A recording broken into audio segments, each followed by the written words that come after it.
High বন্ধুরা, কেমন আছে? নতুন রান্নার রেসিপি। এই যে পনিরগুলো বাজার থেকে নর্মাল পনির এনে টুকরো টুকরো করে কেটে রেখে দিয়েছি। তারপর শুকনো খোলায় শুকনো লঙ্কা, এলাচ, যে দারচিনি আর তেজপাতা ভালো করে নেড়ে সেটা একটা পেস্ট বানিয়ে নিয়েছি। তারপর তেলে সামান্য একটু ঘি দিয়ে পনিরগুলোকে ভেজে রেখেছি। তারপর এই যে দুধ আর 1 কাপ জল দিয়ে সেটার একটা মিশ্রণ বানিয়ে সেটাকে একটু ফুটিয়ে রেখেছি।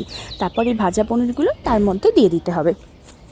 আর এদিকে কাজু বাদাম, আদা, লঙ্কা আর যে তোমার দইয়ের একটা পেস্ট বানিয়েছি।